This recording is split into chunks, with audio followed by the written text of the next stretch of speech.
안녕하세요. 콤마성의 곱슬리입니다. 오늘은 에너지 덩어리 보석에 대한 주제로 말씀드리겠습니다. 보석의 가치는 시장의 가격으로 어느 정도 정해져 있죠. 대부분 알고 있습니다. 한번 상상해 볼까요?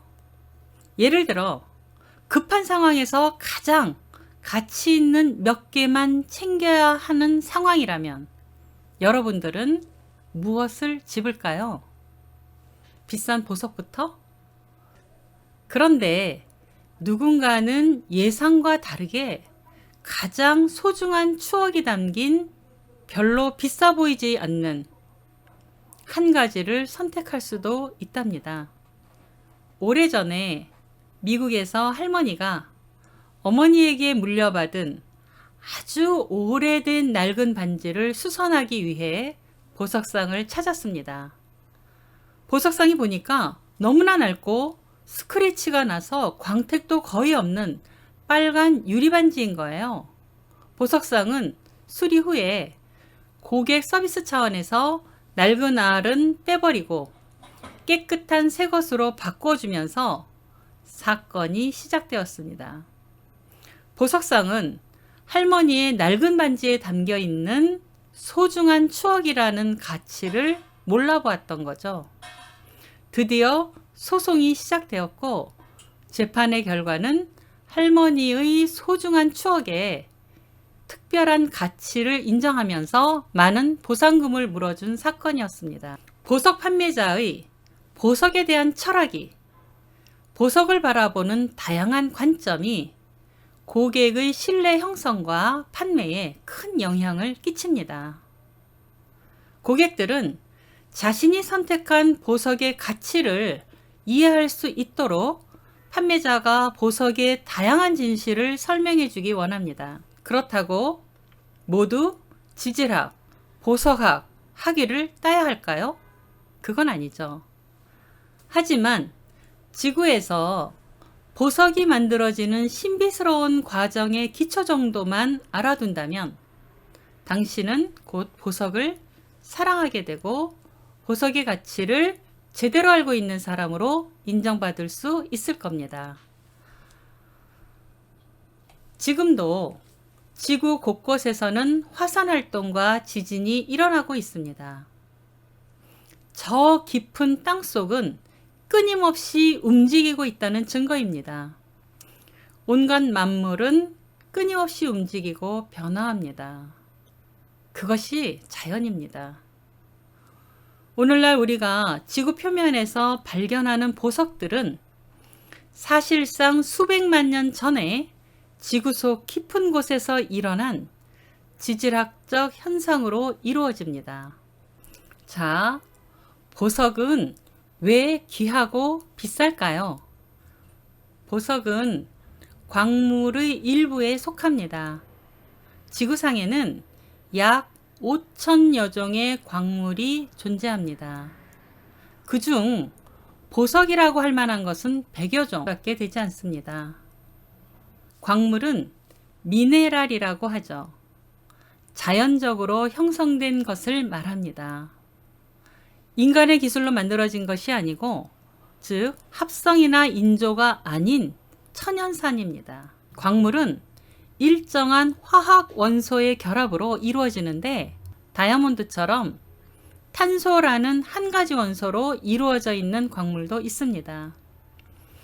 광물은 특정한 결정 시스템에 의해서 결정화돼서 독특한 외형을 갖는 무기질입니다. 무기질이라는 것은 생물과 연관되지 않고 형성되었다는 의미입니다. 보석 중에는 유기질 보석도 있죠. 지난번 다루었던 호박은 산호, 진주 등과 같이 살아있는 생명체의 생물학적 과정에 의해 만들어진 유기질 보석입니다. 우리의 문명은 광물로부터 나왔고 그것에 의해 세워진 것입니다. 우리가 살고 있는 대륙을 구성하는 암석들은 광물이 섞여 있는 혼합체입니다. 금속, 너무 중요하죠? 광물에서 나옵니다. 우리가 사용하는 건축재, 도기, 유리, 많은 의약품, 심지어 우리가 음식물에 뿌리는 소금조차도 광물로 이루어져 있습니다. 광물 중에서 광물 보석으로 인정받으려면 몇 가지 조건이 필요합니다. 우선 아름다워야 합니다. 또 몸에 착용해도 내구성과 안정성이 있어야 합니다. 또 보석의 가치를 결정하는 희소성, 귀하다고 하죠. 그리고 우리 생활에서 수요가 있어야겠죠. 갖고 싶은 매력이 있어야 합니다. 보석이 만들어지려면 우선 보석의 소스인 화학 원소가 있어야 합니다. 어떤 원소가 있고 뜨거운 온도, 압력 등 이런 특별한 조건이 갖추어지면 흐물흐물하게 녹아서 움직이다가 친한 결정들끼리 모이기도 하면서 결정은 쇳가루가 자석에 달라붙는 것처럼 자라나기 시작합니다. 처음 달라붙는 원자가 자리를 잡으면 그 원자는 전기적인 힘으로 선택적으로 주변에 있는 원자들을 끌어당깁니다. 첫 번째 원자가 자신의 스타일로 어떤 원자를 끌어당기고 달라붙은 원자가 또 끌어오고 첫 번째 원자가 확립해 놓은 순서와 성질에 따라 점점 달라붙어 결정이 자라나게 됩니다. 그러다가 소스가 되는 원소가 없어질 수도 있겠죠. 또 온도와 압력이 변화할 수도 있겠죠. 그때마다 결합하는 순서와 성질도 달라집니다. 자라다가 다른 광물이 섞이기도 하고 다른 화학 원소로 바뀌기도 하고 복잡한 집합체가 되기도 합니다. 보석에서는 이것을 불순물이라고 말하고 대부분 가치를 떨어뜨립니다. 그러나 과학자가 본다면 보석 안에 갇힌 결정들과 뒤틀린 모습에서 그 보석이 자라나는 동안 어떤 변화가 있었는지 추측할 수 있는 메모리 칩이 됩니다. 오랜 시간 무슨 일이 있었는지 옛 시간의 기록물이죠. 보석을 세심하게 들여다보면 오랜 시간에 걸쳐서 자연이 만들어낸 그 다양함이 서로 다른 매력을 뿜어내는 것이 보입니다. 사람의 얼굴이 서로 다른 개성과 매력이 있듯이 천연의 돌도 그만의 개성과 매력이 있는 것이죠. 보석으로서 내구성을 해치지 않는 보석의 흠, 천연의 흔적에서 세월의 시면을 발견하는 순간 보석은 새로운 매력으로 다시 보이기 시작합니다. 좋은 품질의 보석이 만들어지려면 아주 특별한 기적이 필요합니다. 적어도 필요한 원소가 충분히 모일 때까지 오랜 시간 아무런 방해꾼이 없이 말이죠. 다이아몬드, 수정이나 사파이어 보석은 사실 무색입니다. 색이 없어요. 그런데 아주 소량 다른 이온이 들어가 섞이면 환상적인 색깔이 생깁니다. 사파이어는 무색이지만 약간의 크롬이 들어가면 붉은색 루비가 되고 철과 티타늄 이온이 들어가면 블루 사파이어가 됩니다.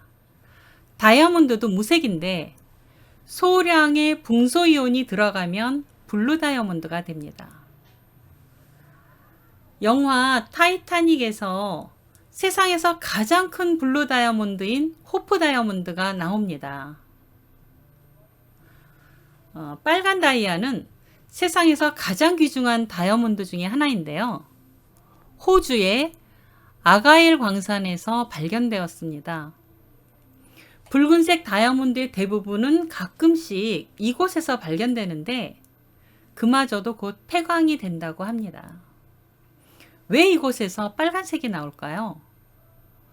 이곳은 약 18억 년 전에 대륙에 큰 충돌이 일어났는데 그때 부딪히는 압력과 빛과 거기에서 발생하는 뜨거운 열을 받게 되는데, 그때 원자 배열 구조가 약간 변형되면서 빨간색 빛만 통과시키는 원리라고 합니다.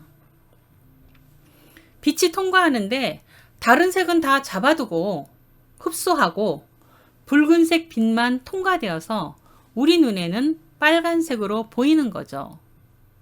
그 양이 적으면 핑크 다이아몬드가 됩니다. 새끼라는 영화에 핑크 다이아몬드가 나옵니다.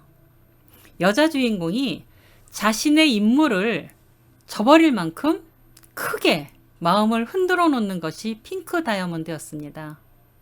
이런 귀한 보석은 여러 가지 흥미로운 이야기가 넘쳐납니다. 보석이 갖는 에너지가 사람에게 영향을 주기 때문이죠. 보석의 붉은색과 초록색을 만드는 원소는 이 지구상에 너무 희소합니다.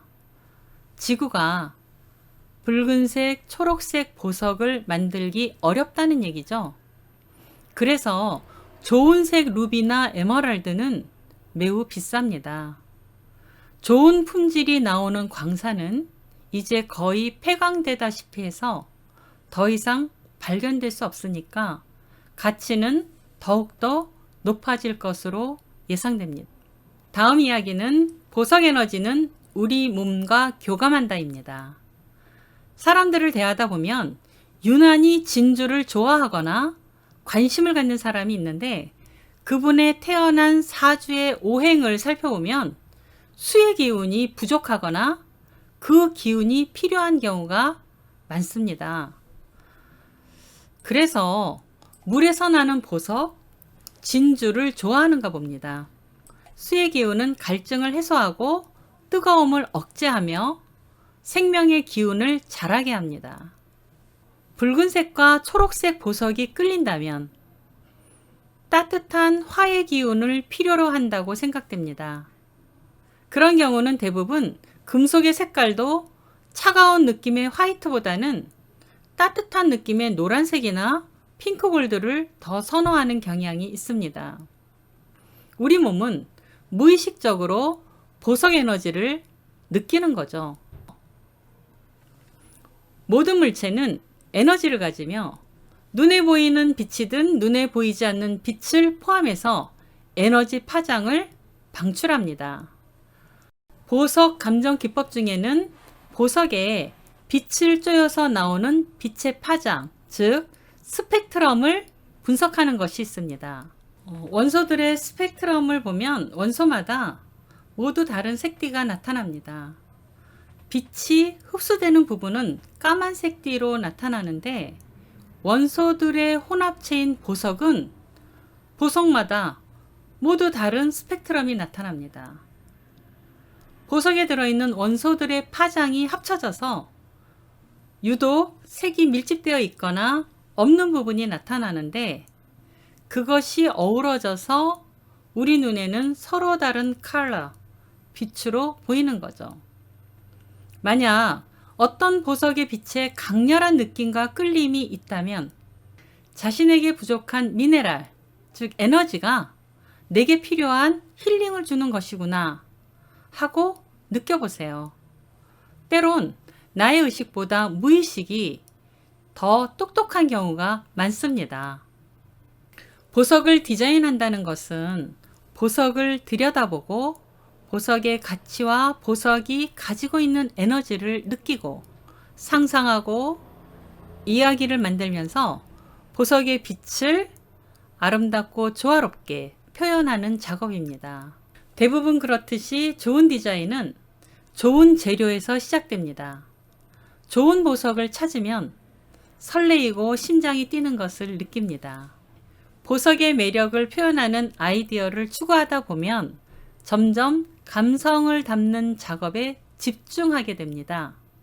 시장에서 승부하려는 보석 디자이너는 보석을 중심으로 창의적이고 상업적인 이익을 실현할 수 있어야 합니다. 그런 디자인을 굿 디자인이라고 합니다. 현대는 다양한 개성이 중시되고 트렌드의 변화가 빠르게 일어나기 때문에 독특한 아이디어의 굿 디자인은 그 어느 때보다도 중요한 가치가 되었습니다. 굿 디자인은 당신을 밀리언셀러로 만들어줄 수도 있습니다. 꿈 같은 얘기죠. 꿈을 창조하는 도전 한번 해볼까요? 앞으로도 많은 구독과 관심 부탁드립니다. 또 만나요.